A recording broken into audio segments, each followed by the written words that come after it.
각이 살아있는 정치평론 시사정각 시작합니다. 오늘도 각이서는 두 분을 모셨습니다. 김영주 한성대 특임교수, 전주의 전 국민의힘 의원 나오셨습니다. 어서 오십시오. 네, 반갑습니다. 네. 자, 법원이 국민의힘 권성동 의원에 대한 구속영장을 발부했습니다. 특검 수사 시작 이후 첫 현역 의원 구속인데요. 오늘 오전에는 통일교 한학자 총재도 특검에 출석하면서 국민의힘과의 연결고리를 찾을 수 있을지 주목됩니다. 관련 내용 영상으로 먼저 보시겠습니다. 특검팀은 통일교가 현안 청탁을 위해 윤 전 본부장 등을 통해 이른바 윤핵관으로 불린 권 의원에게 억대에 이르는 돈을 전달했다고 의심하는 것으로 알려졌습니다. 통일교 측으로부터 어떠한 자금도 수수한 바가 없습니다. 정치적인 목적으로 야당을 탄압하기 위해서 전형적인 직권남용입니다. 저는 결백합니다. 그렇기 때문에 당당합니다.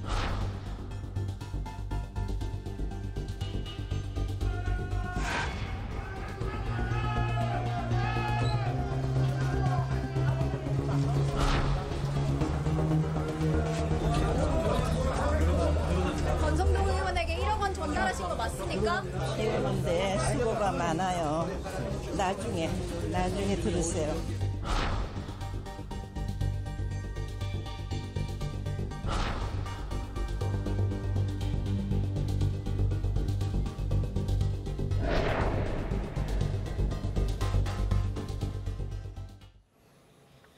자, 이렇게 법원이 결국 구속영장 발부를 결정하게 된 부분, 어떤 부분이 좀 가장 결정적이었다고 보세요? 글쎄요, 저는 이제 첫 번째는 본인이 혐의를 부인하고 있다는 점. 예. 그게 하면 이제 증거인멸에 대한 가능성. 그러니까 본인이 혐의를 인정했다라고 하면 사실은 그 부분이 적을 텐데 그런 측면이 첫 번째가 있고, 두 번째는 아무래도 현역 의원을 구속한다는 것은 굉장히 부담스러울 수밖에 없습니다. 예. 이제 그런 면에서 첫 번째 현역 의원의 구속이라고 하는 측면은 굉장히 신중할 수밖에 없었고, 예. 이제 그렇다면 반대로 확실하게 윤 전 통일부 본부장으로부터 또 그 부인으로부터 명확한 증거가 이미 특검팀에 확보돼 있다. 예. 이 두 가지 사실, 즉 본인은 부인하고 있고 아주 명확해 보이는 증거를 입수했다.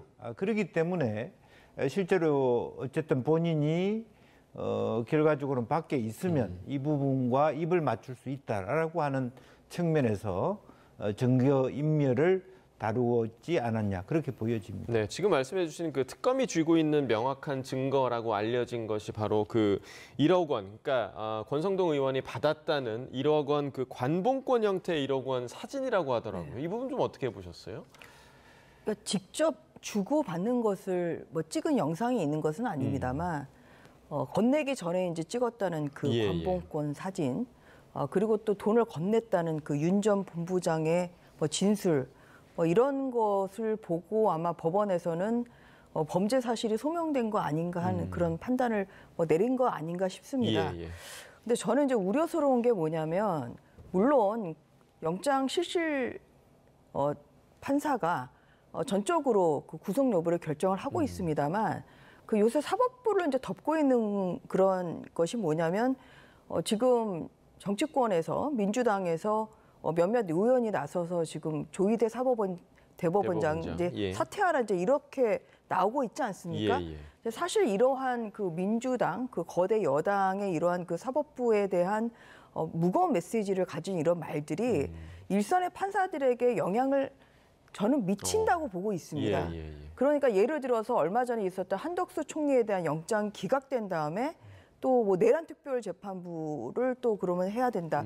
이런 것이 나왔거든요. 그래서 사실 지금 사법부의 위기죠.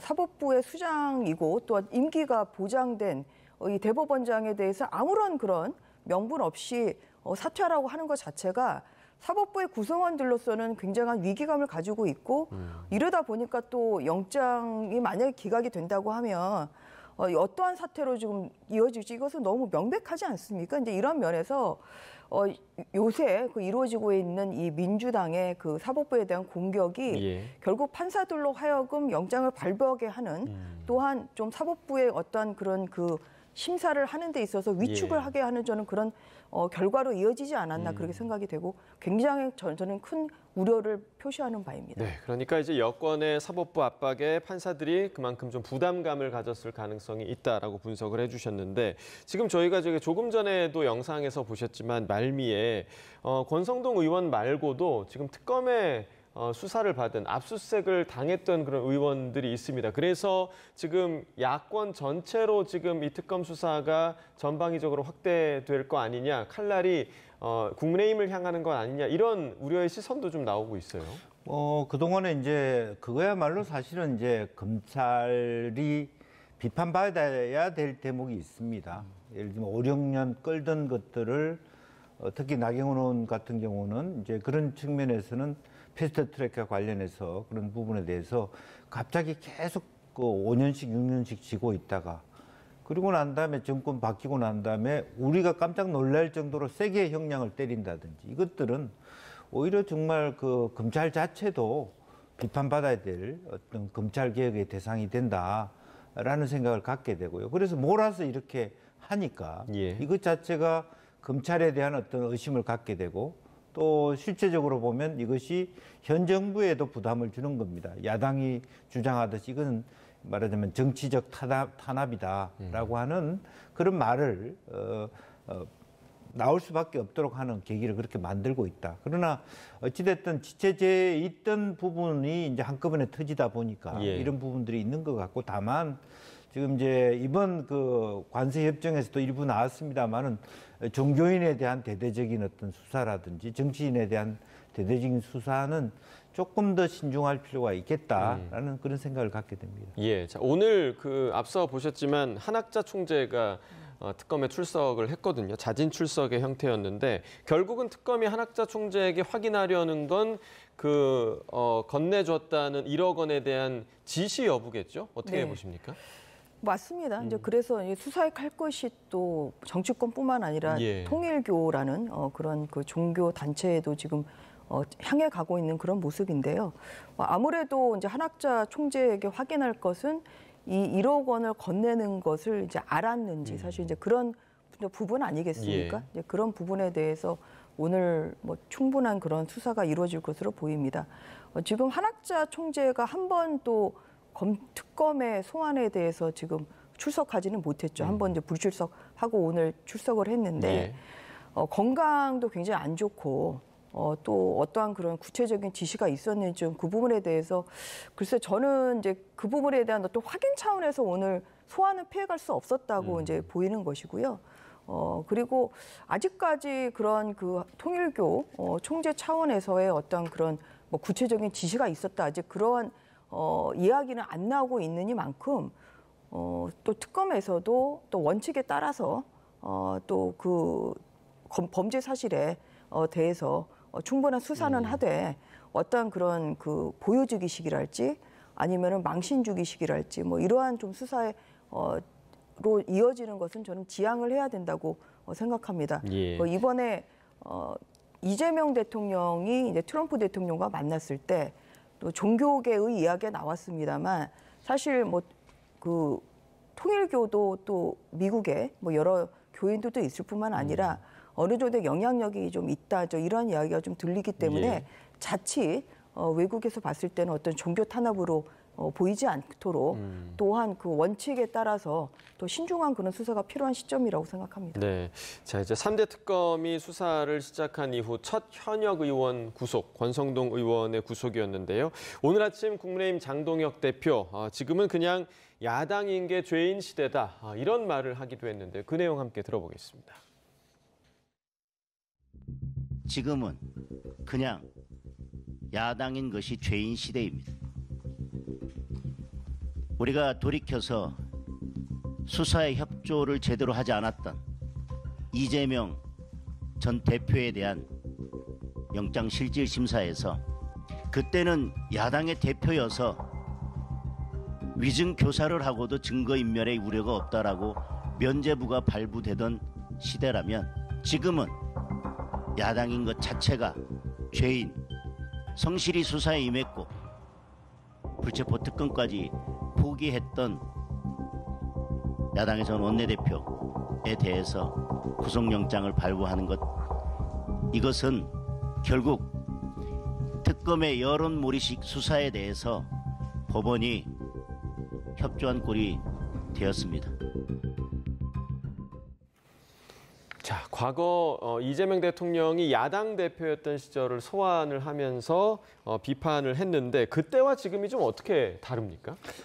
사실은 그거는 재판부에 따라서 다른 거죠. 재판부의 재량인 것이라고 예. 봐야 됩니다. 지금 현재 공격은 특검을 하지만 사실은 특검이 아무리 강하게 어떤 구속에 대한 요청을 하더라도 담당 재판부가 그것을 받아들이지 않으면 안 되는 것이죠. 구속이 안 되는 것이고요.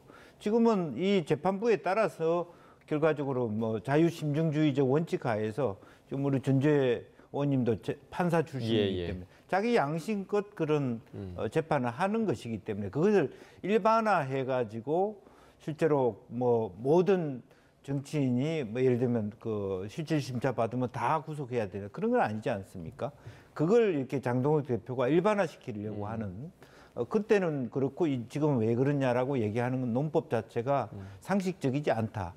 그리고 본인 스스로도 그런 어떤 판사 재판부에 있으면서 저런 발언하는 것도 저는 받아들이기 어렵다 그렇게 말씀드립니다. 네, 그런데 이제 시종일관 권성동 의원은 계속해서 좀 당당했거든요. 그러니까 불체포 특권 포기했고요. 또 표결할 때도 보이게끔 가를 적어서 이렇게 표결을 했었고 계속해서 본인의 혐의를 부인했는데 이렇게 구속이 된 이유가 좀 어디에 있다고 좀 보세요? 그러니까 장동혁 국민의힘 대표가 이야기한 대로 이재명 그 당시 당대표에 대한 영장 기각의 잣대로를 그대로 들이댄다고 하면 적용한다고 하면 이번 사안도 저도 그러니까 기각이 맞다고 생각합니다. 왜냐하면 그때 야당 대표라서 공인의 어떤 지위에 있는데 증거인멸을 할 수 있겠냐. 사실 이러한 문구가 영장 기각 사유에 써 있었거든요. 마찬가지의 잣대로 권성동 의원도 또 현역 의원이고 또 5선의 지금 중진 의원인데 이분이 어떤 증거 인멸을 할 수 있는 그러한 그 공인의 지위에 있는 분인데 그렇게 하겠습니까? 그래서 그런 면에서 국민의힘 입장에서는 뭔가 야당이기 때문에 또 불리한 그런 결과가 나온 거 아니냐는 그런 의혹감을 안 가질 수밖에 좀 없는 좀 상황인 것 같고요.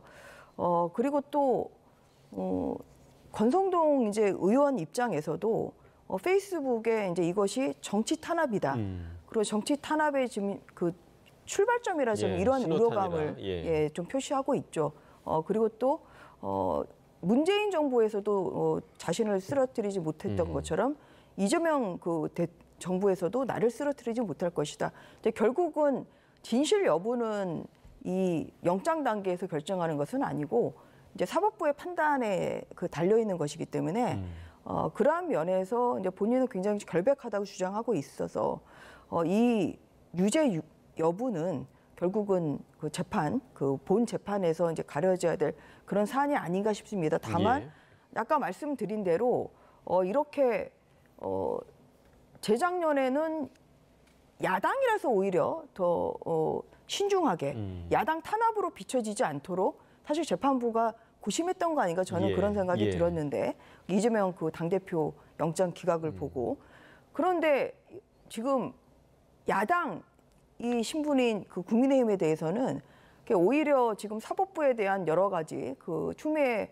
법사위원장을 비롯한 여러 의원들의 그런 강성 발언이 어떤 판사들의 결정에 저는 좀 위축을 좀 하게 하는 좀 그러한 역할을 작용을 하는 거 아닌가 하는 그런 좀 우려감이 들고 그러한 연장선상에서 이런 그 특검에 여러 가지 그 영장 발부랄지 압수수색 영장이 또 발부되는 이러한 사태가 계속 이어진다고 하면 국민의힘으로서는 정치 탄압을 받고 있다 이런 생각을 가질 수밖에 없는 그러한 지금 방향으로 가고 있는 거 아닌가 하는 그런 우려감이 많이 들고 있습니다. 네, 그러니까 자당의 지금 현역 의원이 구속이 됐고 국민의힘 같은 경우는 이번 주에 대구를 시작으로 이제 장외 투쟁을 시작한다 이렇게 밝혔습니다. 일단 첫 장소로 대구를 택한 이유가 좀 어디에 있을까요? 그러니까 아무래도 또 대구가 가지고 있는 그런 상징이 상징성? 있죠. 예. 네, 그리고 또 뭐 많은 그 국민의힘의 또 현역 의원들도 있고 그렇기 때문에 일단 그 물론 또 부산에서도 이번 주에 또 지난주에 또 장국 당대표가 부산에서 또 회의를 했습니다만 자연스럽게 또 부산을 갔기 때문에 또 대구로 그렇게 이어진 거 아닌가 싶습니다. 지금 사실 이제 국민의힘으로서는 장외 투쟁을 해야 되느냐 말아야 되느냐 사실 그런 고민 포인트가 있었던 것으로 알고 있습니다. 그 몇 년 전에 장외 투쟁이 너무 이제 국민들로서는 특히 중도층에 있는 국민들에게는 강성으로 이제 보이기 때문에 그러한 면에서 과연 이제 이것이 어떤 그런 중도층이랄지 아니면 국민들에게 좀 어떠한 모습으로 좀 비춰질까 하는 그런 우려감도 있을 수는 있습니다만 지금 또 국회 내에서 할 수 있는 방법이 좀 없지 않습니까? 지금 어제 국민의힘이 지정하는 법사위에 나경원 간사에 대한 의결이 그게 민주당의 반대로 좀 부결되는 초유의 지금 사태가 발생을 했고 지금 의석수도 한참 모자라는 그런 100석 조금 넘는 의석으로서 막을 수 있는 법안이 있는 것도 아니고 필리버스터도 한계가 있는 것이고 이러다 보니 국회 내에서의 이러한 투쟁도 사실 어느 정도의 한계점에 이른 거 아닌가 싶습니다. 거기에 더해서 저로서도 참 유감스러운 것이 민주당의 그런 대법원장 사퇴를 요구하는 이러한 목소리가 사실 민주당 내에서는 잦아들고 있지 않다는 것이 사법부의 위기이자 사실 민주주의의 큰 위기이죠. 그래서 이러한 것을 규탄하는 그러한 장외 집회를 대구에서 가지는 것이고 대구에서 열린다고 해서 대구에 있는 국민의힘 지지자들만 가는 것은 아닙니다. 전국에서 다 모일 곳이고 수도권에서도 많은 분들이 내려가실 것 때문에 이러한 그 대구 집회가 가지고 있는 이러한 그 민주주의에 대한 민주주의를 이제 말살시키려는 이런 폭거에 저항하는 이런 모습으로 좀 장외 좀 그 투쟁을 좀 생각한 거 아닌가 좀 싶고요. 좀 귀추는 좀 지켜봐야 될 것 같습니다. 네, 대구에서부터 시작되는 국민의힘의 장외 투쟁이 국민의 어떤 반응을 이끌어낼지 좀 지켜봐야 할 부분인 것 같고요. 이런 가운데 어제 정부가 국무회의를 통해서 123개 국정과제를 확정했는데요. 국정과제 1호가 바로 개헌이었습니다. 그러니까 대통령 5년 단임제를 채택한 지 38년 만에 이재명 정부가 4년 연임제 개헌을 추진한다고 하는데 핵심은 이 대통령이 과연 8년 임기를 하느냐 이 부분인데요. 이 대통령은 다음부터라고는 했지만 야당의 생각은 달라 보입니다. 그 내용을 들어보겠습니다. 그리고 개헌하게 되면 현직 대통령도 연임이 가능하게 되는 건지 여쭤보겠습니다. 이게 뭐 우리 헌법상으로 개헌은 재임 당시 대통령에게는 적용이 없다라는 게 현 헌법 구칙에 명시되어 있기도 합니다. 지금은 그런 걸 고민할 때가 아니라 대통령 권한을 남용해서 윤석열 전 정권처럼 친위 군사 쿠데타를 하거나 또는 국가 권력을 남용해서 국민의 인권을 짓밟는 그런 행위가 불가능하도록 통제 장치를 좀 더 분명하게 할 필요가 있을 것입니다. 통상적으로 상황 변경이 생기면 그거는 다음부터 적용하는 게 맞겠죠. 저는 뭐 저 개인적으로는 그렇게 생각합니다만은 그러나 그조차도 사실은 논의해야 될 사항이 아닐까 이렇게 생각을 합니다. 그 다음부터 적용이라는 게 언뜻 생각하면 맞는 것 같은데 저희들은 일단 그렇게 판단을 했는데 그 사실을 명기하지는 않았습니다. 왜냐하면 예컨대 법이라고 하는 게 법에 대한 해석도 100%는 없거든요. 원래 법 해석도 상황하고 사람에 따라 조금씩 바뀌기 때문에 이 모든 것들이 향하고 있는 퍼즐의 마지막 조각은 결국 저는 장기 집권을 위한 개헌이라고 생각합니다. 충분히 예정됐던 것이고 국정 1호 과제로 내세울 만큼 이재명 대통령에게는 이재명 정권에게는 가장 중요한 문제라고 생각합니다. 결국 지금의 헌법 파괴, 입법에 의한 헌법 파괴, 특검의 야당 말살, 그리고 더불어민주당의 터무니없는 정당 해산, 이 모든 프레임과 이 모든 공격이 향하고 있는 정점은 결국 저는 장기 집권을 위한 개헌이라고 생각합니다. 자, 지금 이재명 정부에서 띄운 개헌 관련 내용에서의 핵심은 그러면 이 개헌에 이재명 대통령이 해당하는가 이 부분이잖아요. 네. 지금 근데 조금 전에 이제 이한주 전 위원장 이야기를 들어보면 약간의 여지는 좀 남겨둔 듯한 그런 느낌이 좀 있거든요. 그렇습니다. 지금 헌법 128조 2항이라고 하는 것에서 명확하게 답은 정해져 있어요. 예. 나올 수 없는 것이죠. 이제 나올 수 없는 건데 이상하게 대통령께서 그 말을 지적하면서도 지금은 그게 주목할 때가 아니다.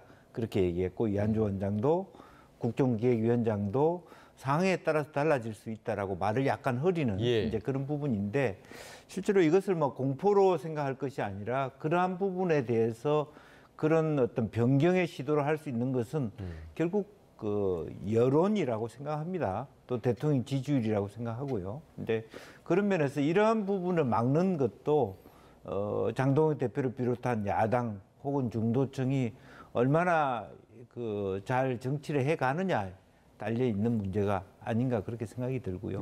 뭐 기본적으로는 사실은 뭐 명확하게 모든 그 말하자면 힘이 있다라고 하는 푸틴도 그걸 바꾸지를 못했거든요.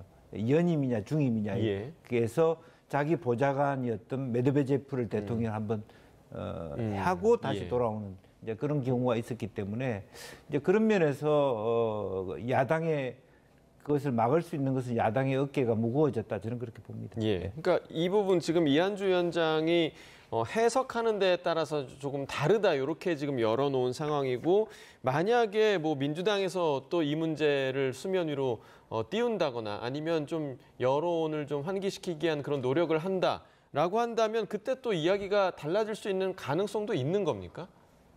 저는 충분히 있다고 생각합니다. 지금 이재명 대통령이 자기 스스로 좀 부칙 좀 개정해서 나부터 적용되면 되겠다는 얘기를 어떻게 스스로 할 수 있겠습니까?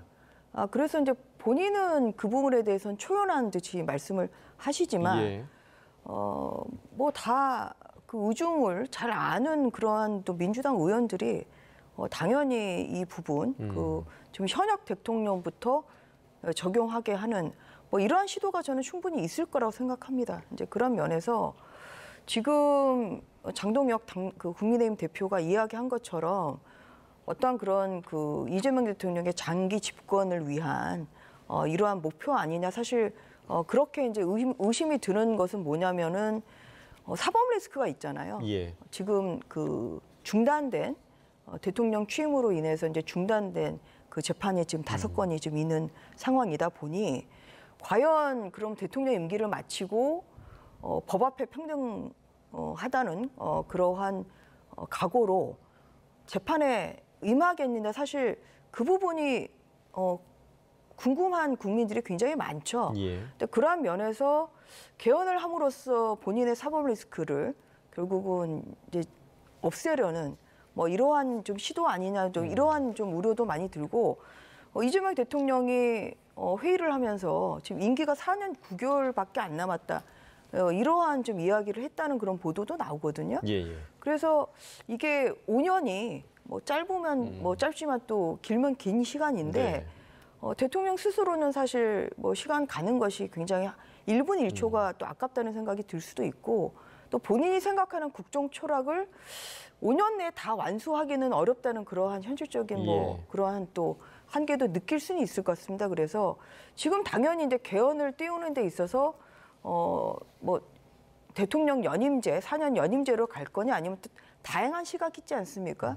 어떤 그런 뭐 이원 집정제랄지 아니면은 권력 분산형 뭐 개헌 뭐 이런 여러 가지 이야기가 있기 때문에 그러한 면에서 우선 그 개헌의 어떤 그런 그 신호탄은 지금 뭐 대통령이 띄웠습니다만 거기에 어떤 그런 그 국민들의 의사를 가장한 그러한 그 장기 집권이나 아니면은 이재명 대통령을 위한 개헌이 좀 좀 이어지는 것이 아닌가 하는 그런 우려감도 저는 뭐 한편으로 드는 것이 당연한 상황이라고 생각합니다. 그러니까 실제로 만약에 개헌을 추진한다고 한다면 국민의힘에서 동의를 하겠습니까? 왜냐하면 지금 뭐 의석수로 보면 일단은 개헌 저지선 정도의 의석수는 있는 지금 상황인데 동의를 안 하지 않을까요?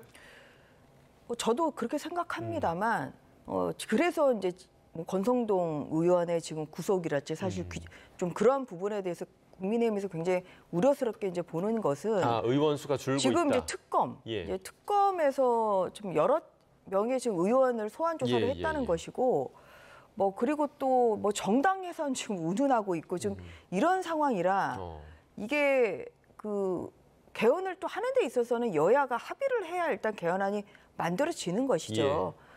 그렇지만 현재 이루어지고 있는 국회 상황이 어떠한 그런 야당의 다양한 의견을 수렴하는 것이 아니라 민주당이 결국은 표결로 밀어붙이는 그런 개헌안이 또 상정이 되는 것을 배제할 수는 없는 그런 상황이고요. 그리고 또 국민의힘에서 몇몇만 또 설득을 하면 개헌 저지선이 무너질 수 있는 그런 상황이기 때문에 이탈표가 나올 수도 있다. 이탈표가 분명히 나올 수 있는 그런 상황으로 어떤 그런 특검이나 아니면 여러 가지 방법을 통해서 지금 아마 국민의힘의 그런 분열표를 만들려는 그러한 조짐이 없으리라는 보장은 지금 없는 거죠. 그렇기 때문에 현재로서는 뭐 장동혁 대표도 당내 의원들이 똘똘 뭉치는 것이 이제 중요하다. 단일 대우를 사실 이제 그 강조하는 것이 사실 그런 차원에서 단일 대우로 강조를 하는 것이고, 그리고 이 개헌 저지선뿐만 아니라 개헌을 하는 데 있어서 뭐 이런 연임제뿐만 아니라 사실 다양한 그런 개헌을 하는 데 있어서 들어갈 내용들이 있습니다. 근데 그런 데 있어서도 국민의힘의 목소리가 다양하게 들어갈 때 어떤 그 개헌에 대한 합의 처리가 좀 가능하지 않을까 그렇게 생각합니다. 지금 말씀해 주신 것처럼 이런 그 특검의 수사 그리고 권성동 의원의 구속, 그러니까 만약에 정말 이후에 국민의힘 쪽에서 의원직 상실에 상당한 그런 상황들이 좀 줄줄이 나오게 된다면 개헌의 변수가 될 수도 있다고 보세요? 실제로 보면은 뭐 지금 현재 나경원 의원이나 송원석 의원이나 추경호 의원이나 예컨대 지난번 패스트트랙에 대해서 실정법 위반으로 형으로 인해서 말하자면 배지가 날아갈 수 있는 의원들이 있다라고 하는 것은 굉장히 큰 국민의힘으로서는 공포스러운 부분이죠. 그러니까 백석을 유지할 수 있느냐의 문제라는 공포인데 문제는 저는 그게 있지 않다고 봅니다. 그렇게 했을 때 국민들이 봤을 때 이와 같은 어떤 그 편법적으로 개헌을 통해서 장기 집권하겠다는 의지로 있겠을 때 국민들이 가만히 있겠냐라고 하는 이제 그런 측면들도 정부와 여당이 좀 잘 봐야 될 대목이다 그렇게 생각합니다. 그러니까 현실적으로는 뭐 국회 동의를 얻는다 하더라도 수적 의회에 의해서 과연 과반의 그 국민 투표에 대한 어떤 부담들을 쉽게 극복할 수 있느냐도 하나의 중요한 쟁점이 되지 않을까 그렇게 보이죠. 자, 그리고 앞서 이제 전 의원께서도 언급해 주셨는데 조희대 대법원장을 향한 여당의 압박 수위 점점 더 강해지고 있는 그런 상황입니다. 어제 대정부 질문에서는요, 민주당 부승찬 의원이 이런 의혹을 제기하기도 했는데요. 그 내용 잠깐 보고 오겠습니다. 헌재에서 대통령 파면이 결정이 이루어지고 3일 후인 4월 7일경에 한덕수, 정상명, 김춘식 그리고 조희대 대법원장이 만났다는 제보가 있었습니다. 함께 자리했던 인물 면면도 놀랍지만 조희대 대법원장의 발언 내용은 가히 충격적입니다. 이 모임 자리에서 조희대 대법원장이 무슨 얘기를 했냐? 이재명의 사건이 대법원에 올라오면 대법원에서 알아서 처리한다 라고 했다고 합니다. 이 제보 내용이 사실이라면 대법원장 스스로가 사법부의 독립재판의 공정성을 훼손한 것을 넘어서 내란을 옹호하고 한덕수에게 정권을 이양할 목적으로 대선판에 뛰어든 희대의 사건입니다.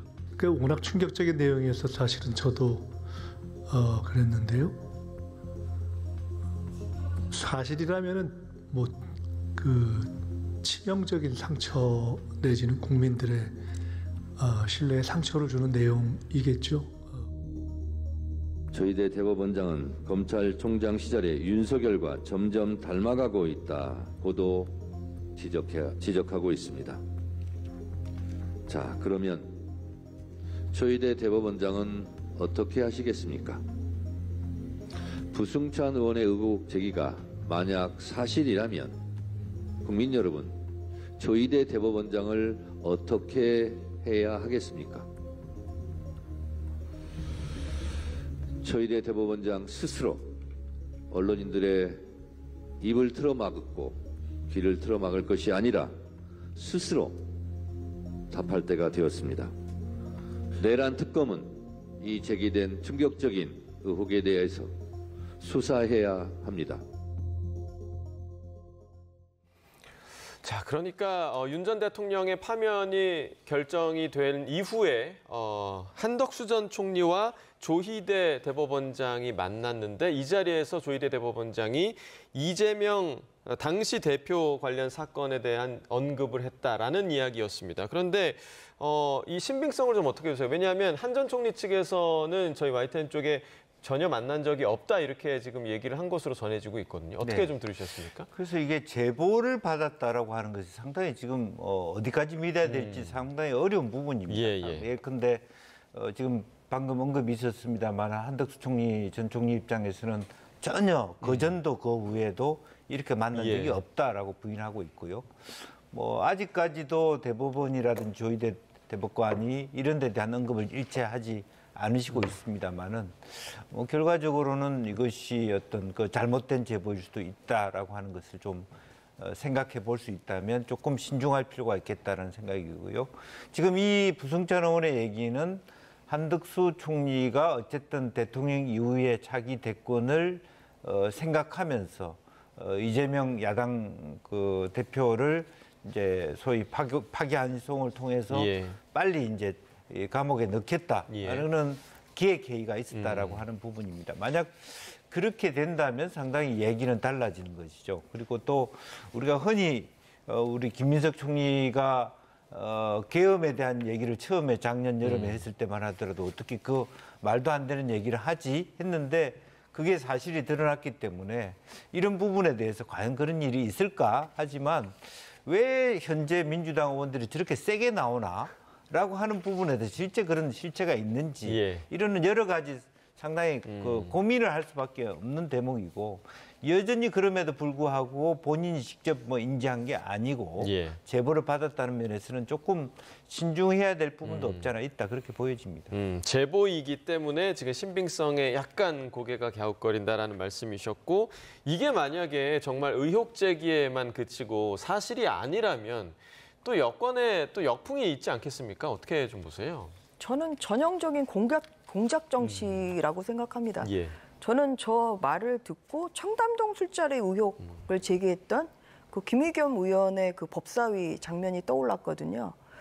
제가 조희대 대법원장 청문회에도 참여를 했었고, 그리고 또 조희대 대법원장이 어떤 분인가에 대해서는 같은 법원에 근무는 안 했습니다만, 그래도 비슷한 시기에 판사 생활을 했기 때문에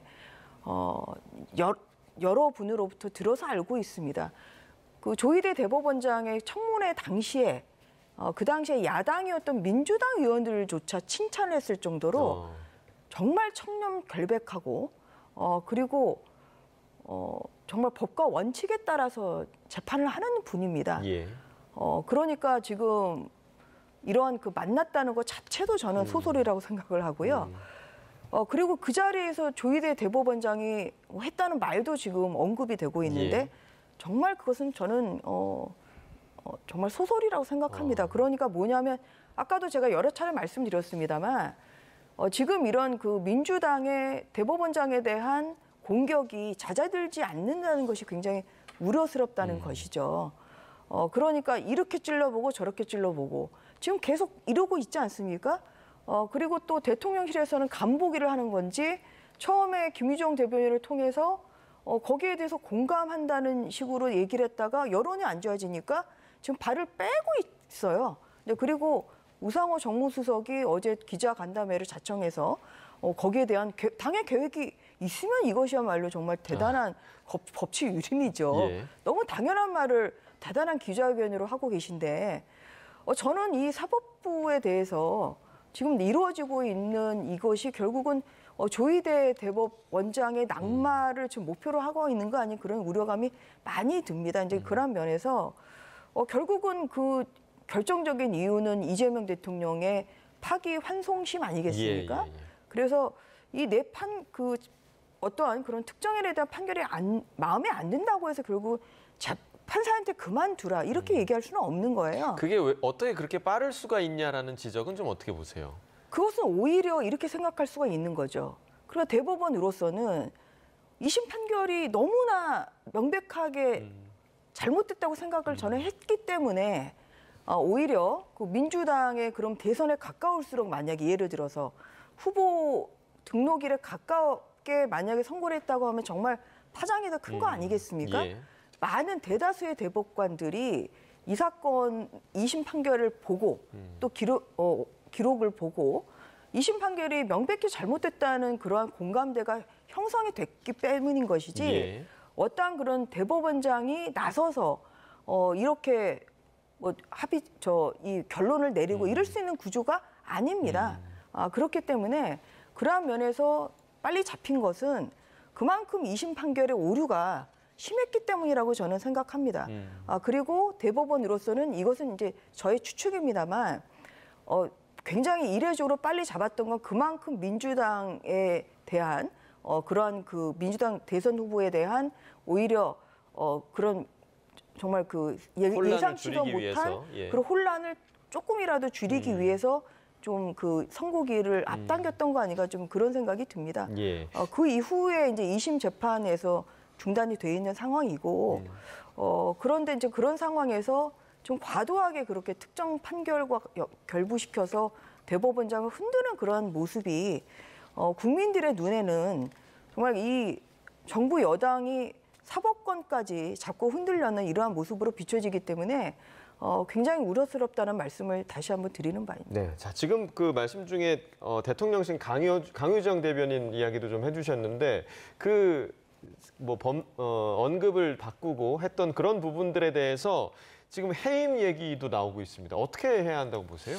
글쎄요, 여러 가지 그동안의 조희대 대법관에 대한 것은 어제 오늘 아니고 계속적으로 민주당 의원들이 그런 문제 제기를 해왔던 게 사실인 것 같습니다. 이제 그런 측면이고 그럼에도 불구하고 이것은 그 대통령과 대통령실의 입장은 실제로 그 대통령실이 이것을 진두지휘하는 컨트롤 타워다라고 하는 인식을 가져서는 안 되게 그런 오해가 없어야 된다라고 하는 것이 일관된 부분이고 또 그런 부분에 대해서 그냥 대변인이 개인적 의견처럼 그렇게 해서 당의 입장을 지지하는 것처럼 하는 것이 굉장히 부담스러울 수 있기 때문에 다시 오독의 얘기라든지 이야기를 정리하고 있는 상황 같다는 생각이고요. 아마 그런 면에서 당이 다시 한번 저 문제를 좀 정리할 필요가 있습니다. 다만 이 당내에서도 김남희 의원과 같은 사람들은 여러 가지 현재 너무 급하게 가는 부분에 대해서 조심스러워하고 있기 때문에 조금 더 차분하게 이 실타리를 풀어야 되지 않을까 그렇게 생각이 듭니다. 자, 마지막으로 법사위 얘기도 좀 하고 좀 마무리를 해보도록 하겠습니다. 어제 국민의힘 나경원 의원의 간사 선임이 최종적으로 불발되는 상황이 있었는데 이 장면 보시고 이야기 나눠보겠습니다. 위원님 여러분 조용히 해주시기 바랍니다. 이건 표결 사안이 아닙니다. 표결 사안이. 저 구형받았다고 정청래 대표가 그만두라 그러는데요. 그 논리라면 대통령 그 자리에서 내려오셔야 됩니다.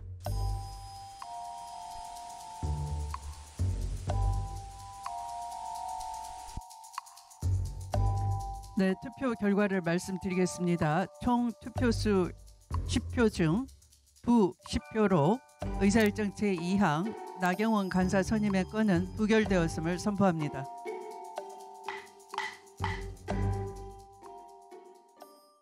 자, 일단 법사위에서 투표를 하는 장면은 제가 좀 처음 본 것 같고요. 네. 결국에 이 투표에는 범여권의 지금 의원들만 참여를 해서 네. 결국 불발이 된 상황인데 그러면 법사위 간사 누가 해야 되는 겁니까? 그러니까 참 답답한 상황이죠. 진짜 일반 반장을 뽑는데 이반 반원들이 결정하겠다 지금 그런 것이거든요. 간사라는 것은 각 당에서 내정을 해서 자율적으로 결정을 하는 것이고 예. 그동안에 당연히 각 당의 결정이 자율적으로 인정이 됐던 것이죠. 그게 이제 관례였죠? 그래서 표결을 한 예는 없고요. 예. 다 박수로 다 통과를 하는 것이 이것이 너무나 지극히 정상적인 그런 국회 상황이었습니다. 그런데 지금 10월부터 국정감사가 시작이거든요.